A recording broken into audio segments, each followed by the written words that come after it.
Welcome back to OpenLine, talking about taxes and your money with tax specialist Dr. Friday. So many people now, they use TurboTax, some of these things online where you just go in and fill in some blanks, answer some simple questions.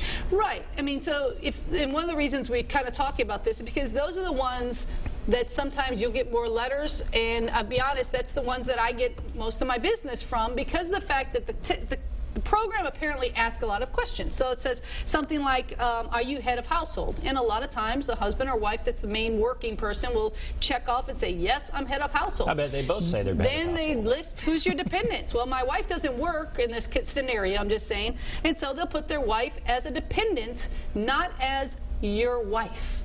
And so the IRS is looking at this and saying, yeah, that's not quite right, you know. And so you could end up getting under the scrutiny of the IRS because of something simple as, I answered, I am head of household and my wife is my dependent. Well, in reality, you are married, therefore you are equal partners in that relationship no matter who is making money. So, you know, sometimes they file separately, and one of them will claim head of household and the other person will claim married, because they are married, but the one will say, well, I'm head of household because I'm going to claim the 2 kids. And the husband over here that's not claiming anyone will say, I'm married to this woman.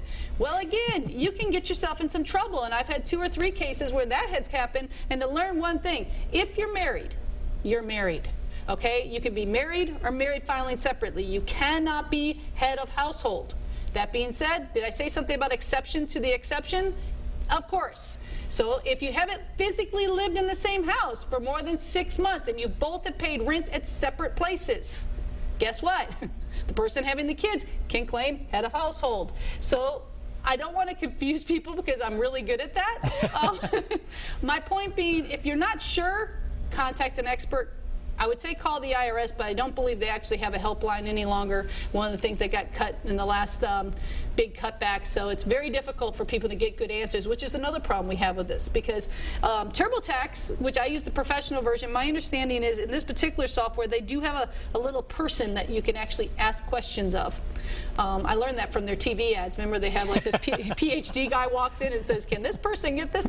So you can ask, I would say ask a lot of questions before you file your taxes, because if it looks too good to be true, it probably is. That's so they could ask secret. you a question about, do you drive, how much do you drive for work? And I might put down, you know, how much I... You drive all over, or how much, you know, of course I drive over here and I go and pick up lunch and I do all this, but you're an employee. You cannot drive and get tax deductions for that in 99% of the cases. There are some that are salespeople that are employees that are entitled to certain reimbursements. But, you know, driving from home to work for all of us, doesn't make a difference if you're self-employed or not, you cannot write that off, period. So people get in trouble. They're just answering the question, well, that's but what they can get in big trouble for because, that. And I have 2 audits, actually. One that just came in my door, specifically because he answered that question truthfully. But you got to also look at your tax return. When you see losses, negatives on the 1040, you got to ask yourself, is that correct? Because it is going to waive a penalty. It is going to waive an audit.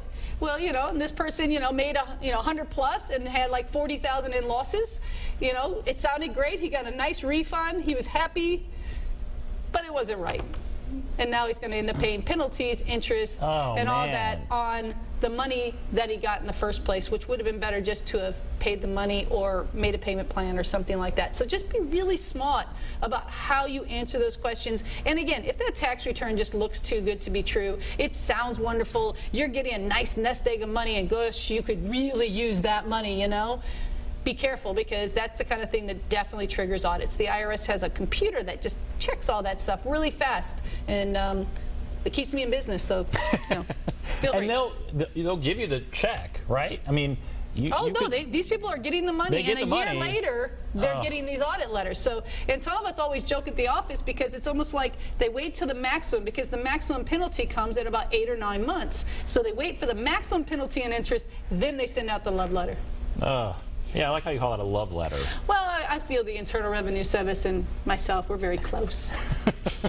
All right, so in our final 2 minutes or so, what do you want people to take away at this time of year? Organize. This is 4 months in. It's easy to get caught up. Get one of those organizers. If you're an internet person, set up, you know, use your phone, take pictures, organize the receipts. But get organized now. Taxes shouldn't be that hard, to be honest with you. Most of us, it's not that difficult to keep track of the few tax deductions we have. Big guy over here probably only has a handful of contributions and things, but he makes it dramatic.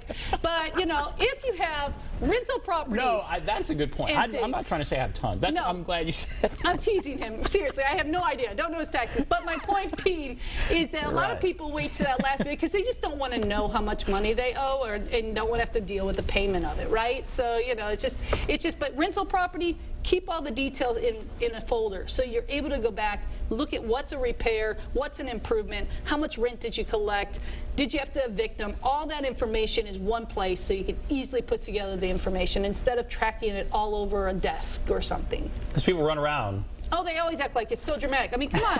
You're giving me like 12 receipts. How many? I mean, one a month you could have maintained. I mean, you know, it really isn't that difficult. You know, but it's just one of those things that no one wants to think about, and they won't think about, even after this show, until December of this year when we start saying tax season's going to be here before you know it. But then you do have people that do the great job of this. I do, and I have awesome clients that do. Thank you very much. Yes. All right, because once you start doing it, it's not so bad. Like you said, it's like put it in the right it's like place. Putting money into retirement. It's always hard at first because it feels like you're just losing so much money.